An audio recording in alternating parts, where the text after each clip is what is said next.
ಸಂಧ್ಯಾಹೀನ ಅಶುಚಿರ್ನಿತ್ಯಂ ಅನರ್ಹ ಸರ್ವಕರ್ಮಸು ಅಂತ ಹೇಳ್ತಾರೆ. ಸಂಧ್ಯಾ ವಂದನೆಯನ್ನು ಮಾಡದೇ ಇದ್ರೆ ಯಾವ ಕರ್ಮವನ್ನು ಮಾಡಲಿಕ್ಕೆ ಸಾಧ್ಯ ಇಲ್ಲ, ಮಾಡಿದ್ರೂ ಪುಣ್ಯ ಬರೋದಿಲ್ಲ. ಸಂಧ್ಯಾ ವಂದನೆ ಮಾಡಿನೇ ದೇವತಾರ್ಚನೆ ಮಾಡಬೇಕು, ಸಂಧ್ಯಾ ವಂದನೆ ಮಾಡಿನೇ ಮುಂದಿನ ಕರ್ಮವನ್ನು ಮಾಡಬೇಕು, ಯಜ್ಞಯಾಗಾದಿಗಳನ್ನು ಮಾಡಬೇಕು. ಹೊರತು ಇವತ್ತು ಟೈಮ್ ಆಗಿಬಿಟ್ಟಿದೆ ನೇರವಾಗಿ ಹೋಮಕ್ಕೆ ಹೋಗಿಬಿಡೋಣ ಅಂತೇಳಿ ಸಂಧ್ಯಾ ವಂದನೆ ಬಿಟ್ಟರೆ ಉಪಯೋಗ ಇಲ್ಲ. ಹಾಗೆಯೇ ಸಂಧ್ಯಾ ವಂದನೆಯನ್ನು ಬಿಡದೆ ಯಾವ ರೀತಿಯಾಗಿ ನಿತ್ಯದಲ್ಲಿ ಮಾಡಬೇಕೋ ಅದರಂತೆ ಶ್ರಾದ್ದವನ್ನೂ ಕೂಡ, ಶ್ರಾದ್ದವನ್ನು ಮಾಡದೆ ಮುಂಜಿವೆ ಮಾಡಲಿಕ್ಕಿಲ್ಲ, ಶ್ರಾದ್ದವನ್ನು ಮಾಡದೆ ಚೋಳ ಸಂಸ್ಕಾರವನ್ನು ಮಾಡಲಿಕ್ಕಿಲ್ಲ, ಶ್ರಾದ್ದವನ್ನು ಮಾಡದೆ ಮದುವೆಯನ್ನು ಮಾಡಲಿಕ್ಕೆ ಸಾಧ್ಯ ಇಲ್ಲ. ಮದುವೆ ಮಾಡಬೇಕಂತಂದ್ರೂ ಕೂಡ ಮೊದಲಿಗೆ ಶ್ರಾದ್ದ ಮಾಡಬೇಕು.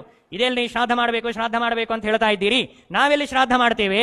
ಮಾಡಿಲ್ಲವಲ್ಲ ಅಂತಂದ್ರೆ ಅದನ್ನೇ ನಾಂದಿ ಶ್ರಾದ್ದ ಅಂತ ಕರೀತಾರೆ. ನಾಂದಿ ಶ್ರಾದ್ದ ಅಂತ ಕರೀತಾರೆ ಅಂದ್ರೆ ಪಿತೃಗಳನ್ನು ಮೊದಲಿಗೆ ನಾವು ಸಂತೋಷ ಪಡಿಸಿ ಅವರ ಅನುಮತಿಯನ್ನು ಸ್ವೀಕಾರ ಮಾಡಿಯೇ ಶುಭ ಕಾರ್ಯ ಮಾಡಬೇಕು. ಆದ್ದರಿಂದ ಎಲ್ಲಾ ಕಾರ್ಯಕ್ಕಿಂತಲೂ ಕೂಡ ಮೊದಲಿಗೆ ಪಿತೃಕಾರ್ಯವನ್ನು ನಾವು ಮಾಡಬೇಕು.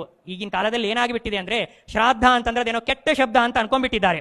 ಆದ್ದರಿಂದ ಶ್ರಾದ್ದ ಅಂತ ಶಬ್ದವನ್ನೇ ಯಾರು ಪ್ರಯೋಗ ಮಾಡೋದಿಲ್ಲ. ಏನ್ ಮಾಡ್ತಾ ಇದ್ದೀರಿ ಅಂತ ಕೇಳಿದ್ರೆ ನಾಂದಿ ನಾಂದಿ ನಾಂದಿ ಅಂತ ಹೇಳ್ತಾರೆ. ಕೆಲವು ಜನ ಇನ್ನ ಸ್ವಲ್ಪ ಬುದ್ಧಿವಂತರಿರ್ತಾರೆ, ಅವರು ನಾಂದಿ ಸಮಾರಾಧನೆ ಮಾಡ್ತಾ ಇದ್ದೇವೆ ಅಂತ ಹೇಳ್ತಾರೆ, ಶ್ರಾದ್ದ ಅಂತ ಶಬ್ದ ಪ್ರಯೋಗ ಮಾಡೋದಿಲ್ಲ.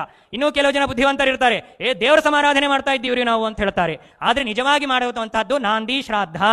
ಆದ್ದರಿಂದಾಗಿ ಶ್ರಾದ್ದ ಅಂತಂದ್ರೆ ಕೆಟ್ಟದ್ದಲ್ಲ, ಶ್ರದ್ಧೆಯಿಂದ ಮಾಡುವಂತಹದ್ದು. ಪವಮಾನ ಹೋಮ ಮಾಡಿದ್ರು ಕೂಡ ಅದನ್ನು ಶ್ರಾದ್ದ ಅಂತ ಕರಿಬಹುದು. ಶ್ರದ್ಧೆಯಿಂದ ಯಾವ ಮಾಡ್ತೀವೋ ಅದನ್ನು ಶ್ರಾದ್ದ ಅಂತ ಕರೀತಾರೆ.